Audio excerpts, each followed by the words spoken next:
AITA for saying I co-parent with the nanny in front of my ex-husband and his family. My ex-husband and I have been separated for a year and will more than likely be starting the divorce process any day now. Ever since we split up, my ex has hired a nanny to help him with childcare of our 2 kids during his time. The nanny usually does pickups and drop-offs. Originally, I would try to communicate things about the kids directly to him, but I could barely get in touch with him. He always made some excuse about how work was busy, but I feel like he should at least respond to my emails about the kids quickly and that it was his responsibility to make sure the nanny had the relevant information too. Eventually, I got fed up with having to hound him every single time he needed information about the kids, and since the nanny does almost all of the childcare when they're with their dad, I decided to just communicate with her directly.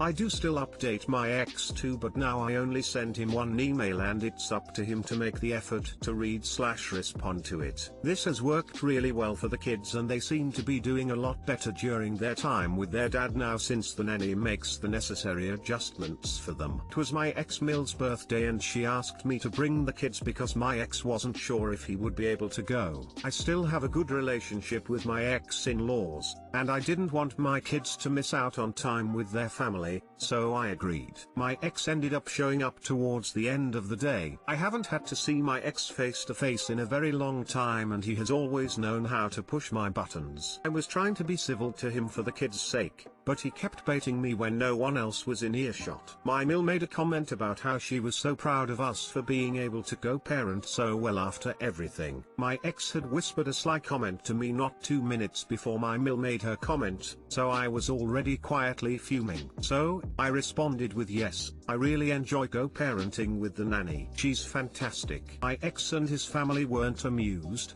and I received a lot of backlash from all of them. My ex accused me of calling him a deadbeat and said he didn't want me talking to his nanny anymore because I should be communicating directly with him. AITA?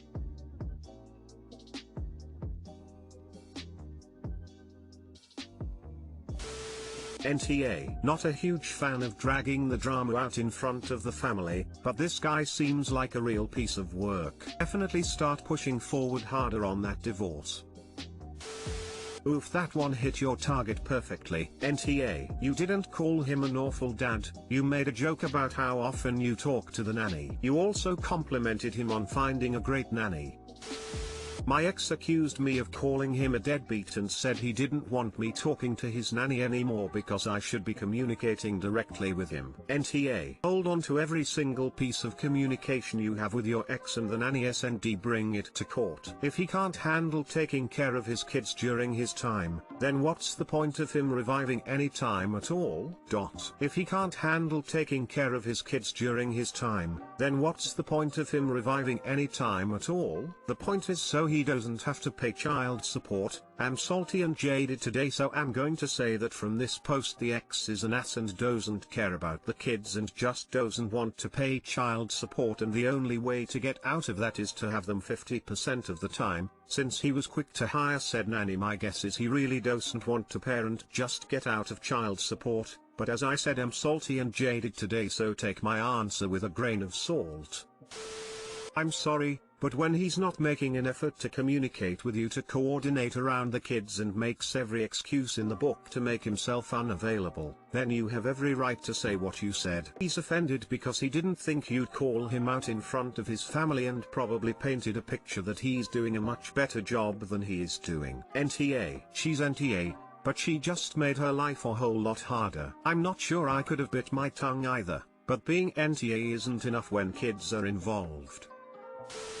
AITA for telling family members to take down their posts. Congratulation me for a major accomplishment when they made fun of my career until now. I'm keeping this as anonymous as possible because I don't want this coming back to me. I've been working as a crew member in the film industry for several years at this point. While I was always passionate about movies and knew I wanted to work in the entertainment industry, my family never supported me. They are a very religious family from the Midwest with some very narrow-minded ideas. I could go into further detail, but one of their long-standing beliefs is that Hollywood is going to turn me gay or into a socialist. I'm married with a kid, but it doesn't stop my uncles and cousins from cracking gay jokes or trying to make me vote their way every time I visit. Then I got a gig working for a movie a couple of years ago. I can't say what movie it was, but the director is known to be pretty left-winged. I had already stopped talking to most of my relatives by then, but they still talked trash about how I was supporting anti-Americanism and labeled me stuff that would get this post banned by working on this film. As I am typing this, the film I worked is an Academy Award nominee. I know Reddit likes to shit on the Oscars,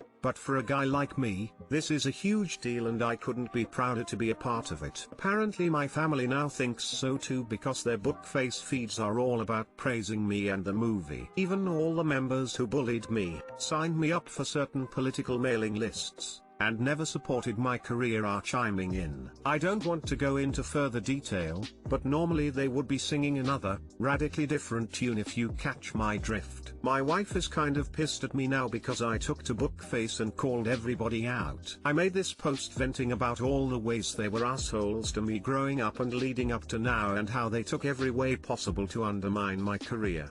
That I am happy and proud of the life I've made. And if I were actually to make an Oscar speech, I sure as hell wouldn't be thanking them because they never gave a damn about my accomplishments because it agree with their fucked up ideology. So they should take down all those posts praising my movie because it makes them look like idiots, especially when you compare it to the rest of the stuff they usually post. My relatives have been spamming my social media and phone and berating me for my post. That I am ungrateful and I owe it to them. For what? I don't know. My wife, while she doesn't like them either, thinks I went overboard and I should have just cut ties with the toxic members and ignore the posts. I disagree. They treated me like garbage for years, so they don't deserve to piggyback on what is basically the biggest high of my career so far. If I don't tell them to knock it off, they'll just continue to mooch on it from afar. AITA?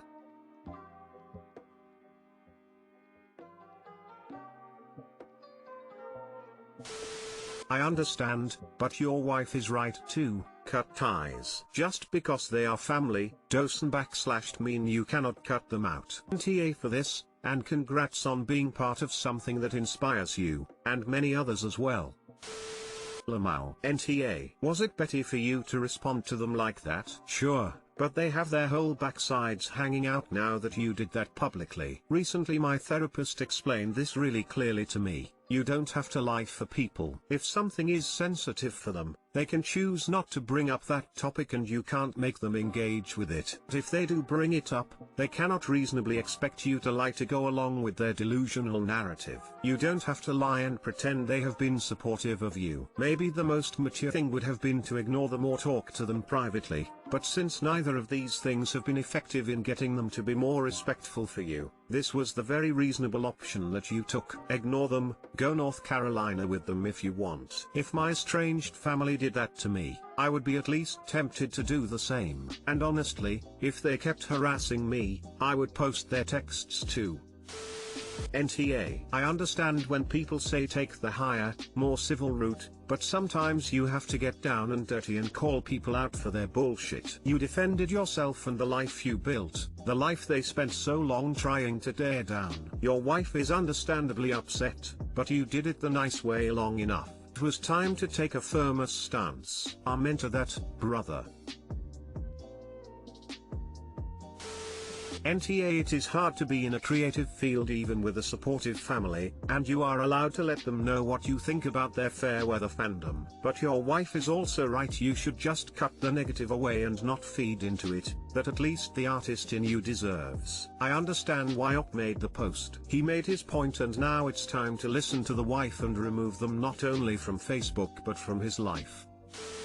AITA for suggesting my wife consider a new therapist. Who boy. Here we go. If my wife has one big flaw, it's jealousy. She has areas in life she doesn't feel she measures up, her career, personal projects, and looks, and if someone in her life succeeds in one of these areas and outdoes her, she's outwardly congratulatory but inside she's grieving her own lack of accomplishment. For instance, she's been overweight / out of shape her whole life. But when person X runs a marathon, something she's never wanted to do, she still feels unworthy. It really prevents her from being happy in life. So 6 months ago she finally decided to seek therapy. She found a Skype therapist and really enjoys her sessions. And things have changed a lot. This therapist is really big on self-compassion, being kind to yourself, choosing things that bring you joy, etc. My wife is hard on herself, so this all sounded great. But I feel like things have been taken to an extreme. She has distanced herself from a ton of people in her life, including close family members and friends, due to their successes. She claims being kind to herself means avoiding their accomplishments. She no longer tries at any of the hobbies she wanted to achieve in. She spends her evenings after work watching TV,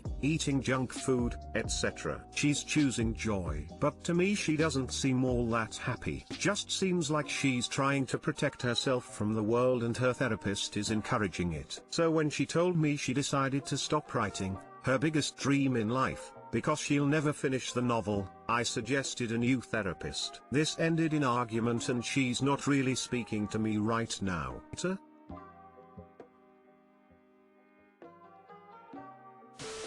NTA. Either this therapist is a total hack or your wife is deliberately misconstruing good advice as a way to justify giving up on life entirely. After all, you can't fail if you don't try. You're definitely not an asshole for being concerned about your wife, and you're only trying to help her. I don't know if the therapist is a hack, but this doesn't really feel like good advice to me. Before therapy my wife would always cycle between living her life, getting upset at other people's success, giving up, getting inspired, and then back around. Now it just feels like she's stuck in the giving up stage.